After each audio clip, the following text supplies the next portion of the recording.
Right now at 10, 2 students and 2 teachers are dead in Georgia. Tonight we're learning who those victims were. And here at home, 2 officers are shot late tonight in Macomb. We're live with what led to the shooting. Another good-looking day it turned out to be. Gets a little bit warmer tomorrow, but it also is going to lead to our next round of some showers, maybe a thunderstorm as well. We'll show you where that system is, when it's going to arrive, and more importantly, the type of coverage we're looking at with the help of your accurate forecast. Plus, 2 Davenport teens are accused of bringing guns to school. The outcome of this incident, I think, just goes to show the close cooperation that we continue to have with the school district and their security staff. Tonight, how they were found and the charges they face. And later, fighting food insecurity in Sauk Valley. You can access it whenever needed, and it's making a difference. Tonight, the numbers that pushed county leaders to build 4 pantries across the region. News 8 at 10 starts right now.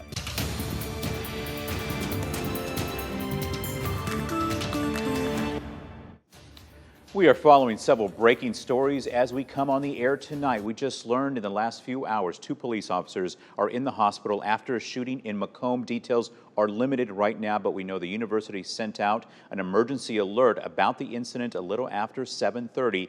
It happened on North Normal Street. That's about 2 blocks south of the WIU campus and on the west side of Macomb.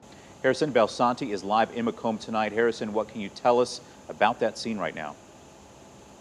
Hey John, yeah, it's obviously still a very active scene. I'm going to step out of the way here so you guys can see behind me what we're looking at tonight. There's still several officers and police vehicles here right now.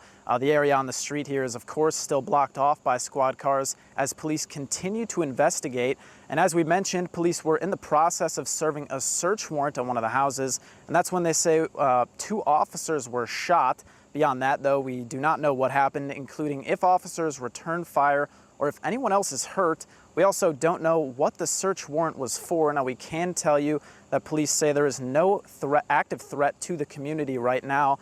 And as for those officers who were shot, again, they are in the hospital right now and they are in critical condition. You can see this is a residential neighborhood, and we have seen a few folks in the area trying to get a sense of what's going on.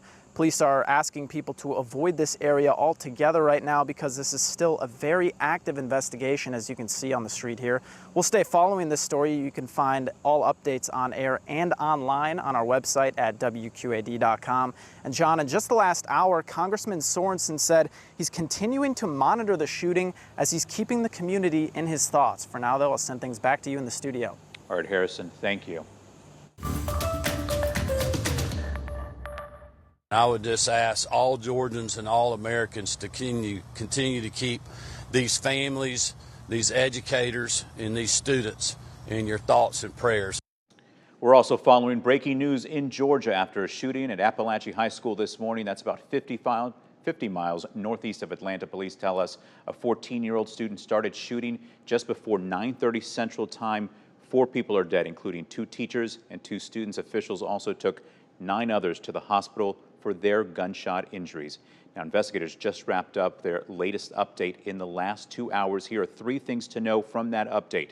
There is currently no evidence of another shooter or a list of schools being targeted.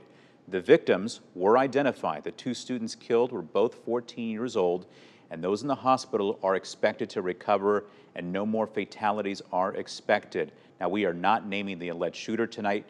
News 8 does not name suspects until they are formally charged. But of course, Maddie Franz has been following the story for us all day long. Maddie, what did you learn late tonight? Hi, John. So many people being hailed as heroes tonight, including the 4 people who died. We just learned who they were. 14-year-old students, Mason Schermerhorn and Christian Angulo, and the 2 teachers, Christiana Irami and Richard Aspinwall. Law enforcement rushed to Appalachia High School. They received reports just before 10:30 Eastern Time Wednesday morning of an active shooter on scene. We were in class and I heard the shots. I heard it was 5 or 6 shots. The teachers came in and they were like, everybody get on the floor, cover yourselves. We were all hugging each other. 2 school resource officers found the 14-year-old shooter first. Once they encountered the subject immediately surrendered to these officers and he was taken into custody. I was scared. I had so much fear, I'm still shaking. Sophomore Alexandra Romero took this video as she was evacuated. Students were sent to the football field. We got a whole school to get evacuated, people. Come on now. They're telling us to run. While they waited, parents flocked to the school, some parking as far as a mile away to get to their children. I said, son, please tell me you're joking. He said, no, Mom, I'm not joking. He said, they're shooting in the school, and the shooter is right across the hall from me. Never before happened over here. Area hospitals received the victims. 2 students and 2 teachers were killed, and 8 students and 1 teacher were injured by gunshots. Hate will not prevail in this county. I want that to be very clear and known. Love will prevail over what happened today. Schools will be closed for the rest of the week to allow the investigation to continue. Grief counseling will be available to those who need it. As a school system, we are here for you. We support you, and we are ready to get you any support that you may need as we grieve through this together. Sheriff Smith says investigators interviewed the shooter earlier today. He's currently in the county detention center and will be charged with murder. The director of the Georgia Bureau of Investigation says he will be tried as an adult. He also says the shooter used an AR platform weapon, a semi-automatic rifle. It's still unclear how he brought that weapon into the school. John? All right, Maddie, thank you. The FBI also released a statement in the last 3 hours. The organization says it looked into online threats in May 2023. In that statement, the FBI says it referred those threats to a Georgia sheriff's office. Those investigators interviewed the then 13-year-old boy who is in custody for today's shooting. They also interviewed his father. The FBI says after last year's interview, there was no probable cause for an arrest or to take any other law enforcement action. Vice President Kamala Harris addressed the shooting at a rally today in New Hampshire. She says this is another senseless tragedy which worries parents when sending their kids back to school. Here's part of what she said today. We had fire drills, but our kids are sitting in a classroom where they should be fulfilling their God-given potential, and some part of their big, beautiful brain is concerned about a shooter busting through the door of the classroom. It does not have to be this way.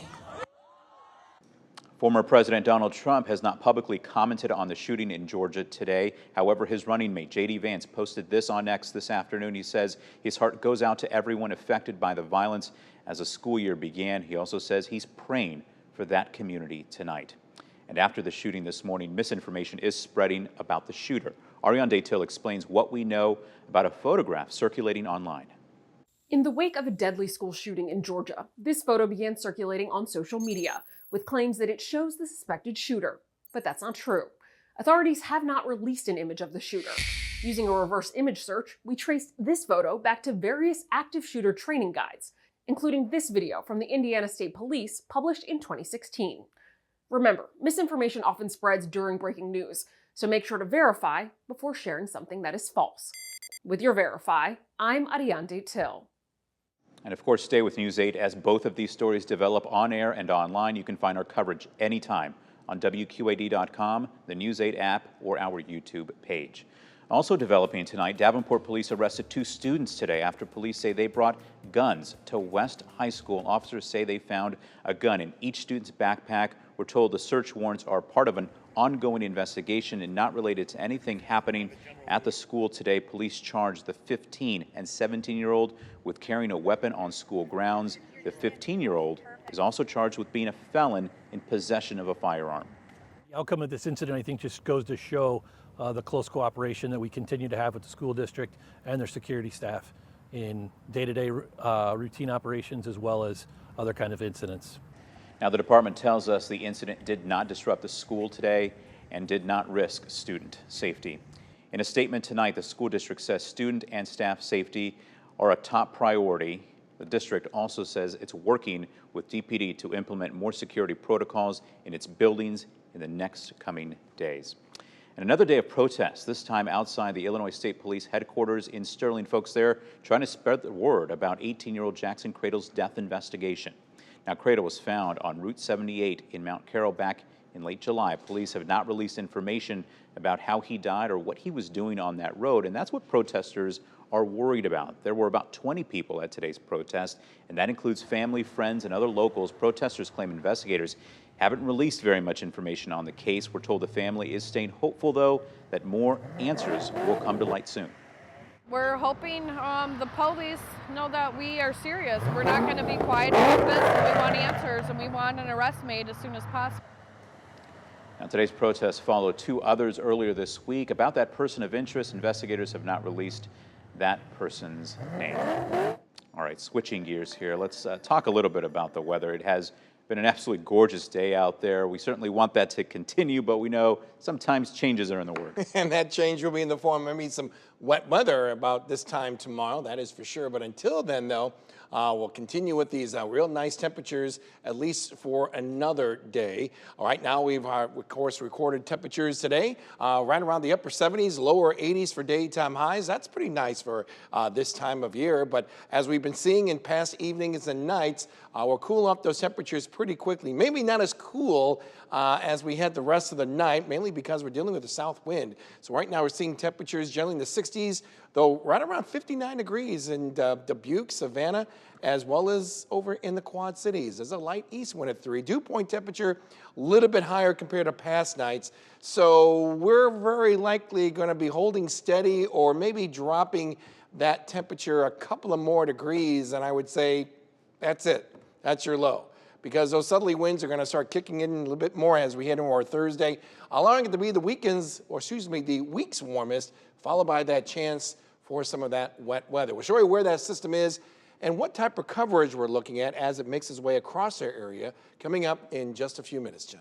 All right, James, thank you. And coming up in a little bit, providing more access to fresh food, how a health department in our area is making that happen, and why they say it's so important. You're watching News 8 at 10.